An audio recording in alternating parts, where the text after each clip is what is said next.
প্রতিবেশী তো পাল্টানো যাবে না, প্রতিবেশীর সাথেই থাকতে হবে। বাংলাদেশকেও ভারতের সাথে থাকতে হবে, ভারতকেও বাংলাদেশের সাথে।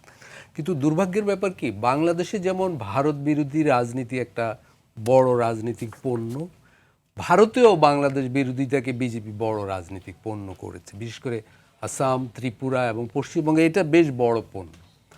এবং এই যে আসামে যেটা হয়েছে এনআরসি আর পশ্চিমবঙ্গে যেটা এসআইআর, দুটোতেই কিন্তু আমি এটা একটু বলতে চাই যে দুটোতেই হিন্দু এবং মুসলিম উভয় সম্প্রদায়ের লোক আছে। আসলে সীমান্ত এলাকায় কোনটা সঠিক এনআরসি কোনটা এসআইআর আমি সেই আলোচনায় যাচ্ছি না, কিন্তু সীমান্ত এলাকার মানুষের চলাচল কর্মসংস্থানের প্রয়োজনে, পূর্ববর্তী আত্মীয়তার প্রয়োজনে, এরা তো সীমান্ত তো হয়েছে 47 সালে, এর আগে তো এগুলো একই গ্রাম, একই জনপদ, একই আত্মীয়তা, একই সমাজ, হাট বাজার, হয়তো বাড়ি এদিকে হাট ওইদিকে, তাদের আসা যাওয়া ছিল। এখন কাঁটাতার দিলেও তো সেই প্রয়োজন ফুরিয়ে যায়নি। অনেকে মাজার জিয়ারত করতে যায়, অনেকে চাকরির সূত্রে যায়। এখন বাংলাদেশের ঢাকা থেকে সীমান্ত 400 কিলোমিটার, কিন্তু ওই গ্রামের মানুষ দেখে পাশে হয়তো ভারতের একটা হাট আছে, তো এগুলো তো আগে থেকে ছিল। এটা ধর্মের ভিত্তিতে তো মানুষ আসা যাওয়া করেনি, কিন্তু আমরা নয়াদিল্লি এবং ঢাকা থেকে আমরা ধর্মের চোখ দিয়ে দেখছি আমাদের রাজনৈতিক প্রয়োজনে। কিন্তু এসআইআরও হিন্দুরাও আছে বিপুল সংখ্যায়, মুসলিম বেশি আছে। আসামে এনআরসি তো হিন্দুদের মধ্যে তো মতুয়া সম্প্রদায়, মতুয়া, কিন্তু সে তো অন্য ধর্ম, অমুসলিম তো। আচ্ছা, আসামেও হিন্দুরাও আছে, মুসলিমও আছে। আসামে এনআরসিতে যারা আটকা পড়েছে সেখানে কিন্তু হিন্দু অনেক। এখন প্রশ্ন হলো, হ্যাঁ, এটা যদি ভালো হয় যে জাতিসংঘ উদ্যোগ নিয়ে যদি এরকম মানুষদের দেখে কে কোন দেশের, তারপর উভয় দেশ যদি ফেরত নেয়, সেটা একটা ভালো হয়। কিন্তু সেই জায়গায় যাওয়ার আগেই তো বিচার হয়ে যাচ্ছে মানুষের। সে কেউ ডিটেনশন সেন্টারে চলে যাচ্ছে, কাউকে জোরপূর্বক পুশিং করানো হচ্ছে। প্রাথমিকভাবে যেটা, যদি উভয় দেশের নয়াদিল্লি এবং ঢাকার সরকার এঙ্গেজ না হয়, তাহলে কিন্তু এটা বাড়বে।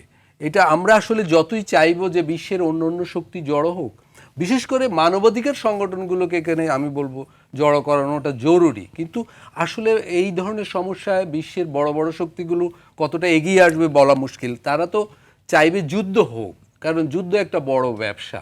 তারা শান্তি স্থাপনের জন্য কিন্তু কেউ আসবে না। আমাদের এখানে দেখুন, আমাদের যিনি পররাষ্ট্রমন্ত্রী, আমি এটা বলবো, আমাদের নিজেদেরও তো দায় দায়িত্বের ব্যাপার আছে। উনি বর্তমান সরকারের পররাষ্ট্রমন্ত্রী শুধু নন, উনি আগের সরকারেও ছিলেন, ফলে ধারাবাহিকতা উনি প্রায় 2 বছর ধরে আছেন। আমরা কিন্তু রোহিঙ্গাদের দক্ষিণ সীমান্তের সমস্যা একটু সমাধান করতে পারিনি। এবং আমি শুধু একটু অ্যাড করতে চাই যে ওই সীমান্তে কিন্তু শরণার্থীর নতুন ঢল আসবে। আরাকানে গত সপ্তাহ থেকে কিন্তু নতুন করে পূর্ণাঙ্গ যুদ্ধ শুরু হয়েছে, এবং এই যুদ্ধে যদি আরাকান আর্মি হারে তাহলে রাখাইনরা আসবে, আরাকান আর্মি যদি জিতে খুমি সহ অন্য অনেক মুসলিমরাও আসবে। ফলে এই দিকেও আমাদের একটা ব্যাপার আছে। ফলে আমাদের আসলে বড় ধরনের যেই আসুক সেই যে রোহিঙ্গা নিয়ে যাবে তা কিন্তু না, রোহিঙ্গাদের যাওয়ার প্রশ্ন এখন অনেক দূরবর্তী বিষয়। কিন্তু আমরা আমাদের কিন্তু এই পররাষ্ট্রমন্ত্রী আগেও ছিলেন, উনি তো রোহিঙ্গা হাই রিপ্রেজেন্টেটিভ ছিলেন, কিন্তু পাঠানো যায় নাই। এই পররাষ্ট্রমন্ত্রী তো নয়াদিল্লিতেও গেলেন।